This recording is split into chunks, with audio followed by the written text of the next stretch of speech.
What's up guys, Dan DeSilva here. Now in today's video, we're gonna talk about the FTC and 46 individual states going after Facebook to break up their monopoly. Now, this isn't gonna be one of those highly produced videos that I like to release. This is just gonna be going over the latest lawsuit that is happening for Facebook and how they might be broken up. Now, what I will say is that all of this I'm going to be telling you is straight from the FTC website. It's not my opinion, it's literally factual. And I'll put the link down in the description so you can see exactly what I'm looking at. But first thing is first, if we scroll up and look at the top, it says FTC sues Facebook for illegal monopolization.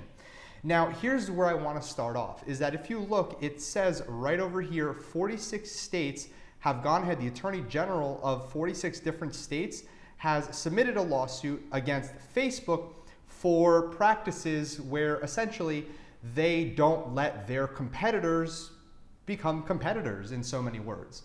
They pretty much gobble up anybody who tries to go ahead and compete with them. So if we look down below a little bit, they actually start mentioning that Facebook has a systematic strategy just like in 2012, where they went ahead and acquired their rival Instagram for $1 billion. And in 2014, they acquired WhatsApp over here. And so there's something else that they did, which I'll get into in just a moment, that's kind of wrong, and I completely see where the monopolization happens. Now, this part, what I will say is my opinion. If Instagram wanted to sell, then that should be on, on their case that they wanted to sell. It should be their decision. But however, because Facebook tried to launch their own competitor, while they were obviously going to, Instagram realized that now is a good time to back away because this behemoth known as Facebook is going to come in and potentially wipe us out. So we kind of have no choice but to go ahead and sell to them. So there's two sides to this, whether or not they wanted to sell or whether or not they were under pressure to sell because they knew that Facebook would absolutely destroy them. So the other thing is right over here, the FTC is seeking a permanent injunction. And what they're trying to do is this big word basically means to break them up. So let me just make this a little bigger, is basically to break them up. But there's something really important in this sentence. If you look over here, they want WhatsApp, Instagram as well, and so Instagram, WhatsApp, and here's where it gets really, really interesting, and something I think is going to be super highly impactful in a negative manner to Facebook. If you read this, it says Facebook is basically prohibited from going ahead and willingly go and purchase new companies without the explicit permission of the FTC. So as you can see over here, require Facebook to seek prior notice and approval for future mergers and acquisitions. So if they want to take a company like Instagram and merge it with Facebook under the same house, if you will, then what they're going to have to go ahead and do is get approval for it. And in order to go ahead and buy something like Instagram, they're also going to need approval for it, which bears the question because Facebook buys a lot of companies. They purchased Oculus, which is an absolute failure, which again, they purchased WhatsApp, Instagram, and a list of many other companies as well. And so we've seen what happened, and this is my opinion. We've seen what happened to a company like Snapchat when they released Instagram stories. Snapchat became a little obsolete, and in my opinion, I think, if I recall correctly, so as a matter of fact, I did my research really quickly, or I'm sorry, Google did my research really quickly. Snap turned down Facebook. So they turned down a $3 billion offer from Facebook, and what did Facebook do? Again, I want this to be my opinion, but in regards to Snapchat, what I will say is it looks like they're doing fairly better, and as you can tell, their stock just keeps going up and up over the last 5 years, where they opened up at $27, they're now at $53. So kudos to Snap for being able to have a consistent growth when it comes to the market. Now their user growth, I'm not too sure about their user growth because I haven't done the research on their user growth. However, let's go back to the FTC website right over here. So Ian Connor, the director of the FTC's Bureau of Competition, said this: "Our aim is to roll back Facebook's anti-competitive conduct and restore competition so that innovation and free competition can thrive." Now, here's what I find interesting. If we take a look at TikTok, TikTok is a social media platform, kind of in a way. It's not necessarily your traditional social media platform like we've seen with MySpace and Facebook. But what I will say is that it is a social media platform, period. And they have outgrown Facebook by the top most downloads for a certain space. I think it might be the social media space if I'm correct. You can see this chart right over here where TikTok went up 3 spaces. Now, what's pretty interesting is top apps worldwide. If we take a look between January and November 2020, you'll see right over here that TikTok, all right, during the prime TikTok days, was number 1 January through November. So this was literally like a month or 2 ago. This is most recently. So TikTok overtook Facebook, WhatsApp, which is owned by Facebook, and Instagram. But here's the thing. The question still remains, if Zoom would be where Zoom is on this chart if coronavirus didn't happen. In my opinion, it wouldn't be. So it would still be top 10 most likely, under definitely before Likey or Google Meet. It'd probably be in the top 5 or so. But out of the top 5, 3 of them are owned by Facebook. They're controlled by Facebook, which is very impressive and very concerning. The other thing I want to highlight is just over here, Facebook generated revenues of more than $70 billion last year and profits of $18.5 billion. Now, that's great and all on how much revenue they've generated, but to be completely fair, the FTC shouldn't go based off of how much revenue a company has generated.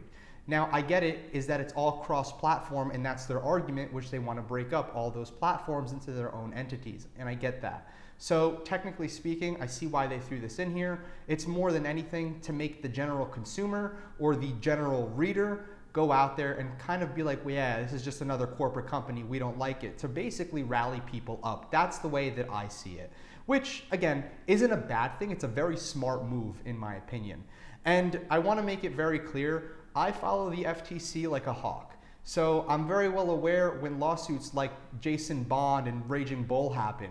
I'm also aware when Facebook releases this in a day. I was aware about it yesterday. I'm aware about a lot of FTC because I want to make sure that, I want to learn from these regulations and where companies go wrong. So I pay very keen and very close attention. This is where it gets interesting. According to the FTC complaint, Facebook targeted potential competitive threats to its dominance. So let's just keep reading so you can understand what that means. Instagram, a rapidly growing startup, emerged at a critical time in a personal social networking competition when users of personal social networking services were migrating from desktop to actual smartphones.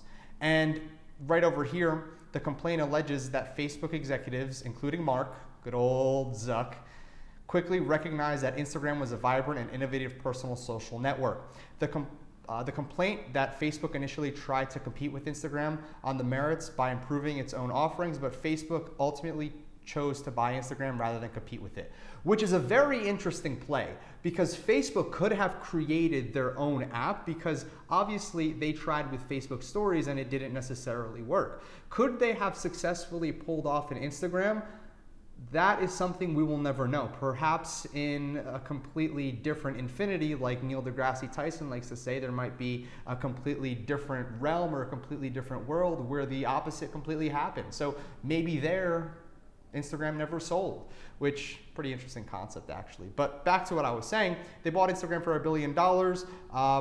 And long story short, they bought Instagram and it doesn't allow other particular companies like Instagram to go ahead and try and compete because Facebook is basically like their big bodyguard. And the other thing is that WhatsApp, they're talking about over here, and mobile messaging apps that were successful, Facebook saw as a threat. So what they decided to do, included inside of this FTC article, says that a successful mobile messaging app could enter the personal social networking marketplace, and this is what Facebook was scared about. And they were scared because Facebook has a messenger app. It's literally called Messenger. And they were scared that other companies could add other features in there and make it better than Facebook could with their messenger platform and do it faster, better, build their own community, and Facebook was scared of that. So this paragraph is pretty interesting. In 2012, the complaint for WhatsApp was that it was a category leader, and Facebook, rather than competing, they chose to buy an emerging threat rather than compete. Very interesting wording is that they decided to buy a threat because Facebook looked at WhatsApp as a threat. And the deal was announced in 2014 for $19 billion. And the reason why they paid so much and why they wanted it is because they want to own the mobile messaging realm. Basically, Messenger, WhatsApp, and if we look at the top 10 apps again, you can see Facebook, and Facebook tried to buy Snapchat, and Snapchat said no, but that doesn't count as Facebook. So anti-competitive platform conduct. So the complaint also alleges that Facebook over many years has imposed anti-competitive conditions on third-party software developers. Now this is so important. This is what I really wanted to talk about. I didn't know this until I read the article.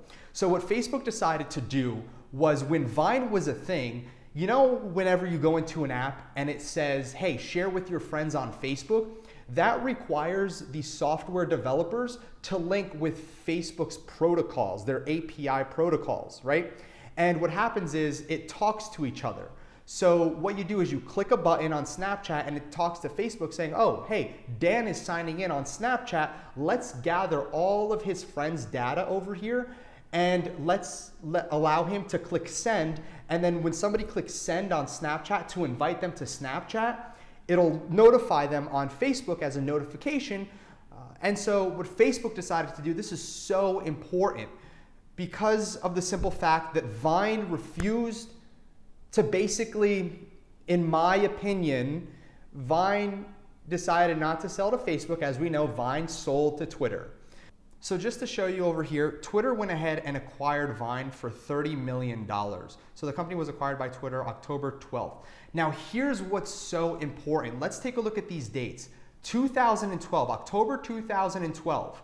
And right over here in 2013, Twitter relaunched Vine, right? However, Facebook decided to block and shut down the API that would have allowed Vine to access friends via Facebook, essentially telling Vine that they weren't allowed to play on Facebook. Why? Because of the simple fact that Twitter and Facebook are competitors, and Twitter owns Vine, and Facebook did not want Vine to play with their users, which makes it unfair because other developers, even myself, when I developed certain apps, we're able to access completely freely the API without any issues. So why did Vine have a problem, right? So why did Facebook shut down Vine? Now, there could be instances where Facebook says they violated terms of service, and they would have to go ahead and talk about those terms of service and why it was violated. But again, take a look at the dates. 2012 when it was acquired by Twitter, 2013 is when they try to link it with Facebook. And some people would say, and even myself, the sharing capability of being able to share cross-platform is pretty dang important. So that's the FTC case right now. It was filed December 9th, 2020, and I'm very interested to see where this goes. However, individuals are going to ask me, because this channel has a lot to do with advertising on Facebook and dropshipping, entrepreneurship, etc. What's going to happen with ads? Well, this is going to be something that's up in the air. In my opinion, if I had to guess, and hopefully I'm right so I can come back and reference this video, in my opinion,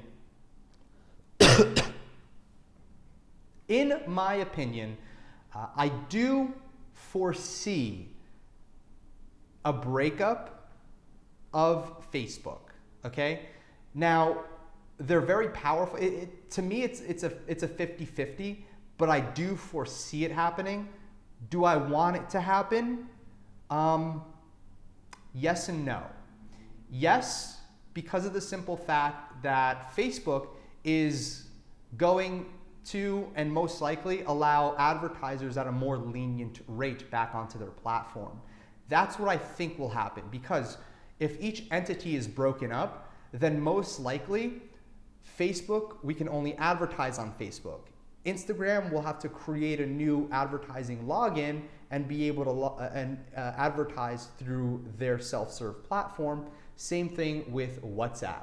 And if they're broken up, they become different entities, right? So we'd have to advertise differently through all of them. And that's what I think might have to happen and what will happen.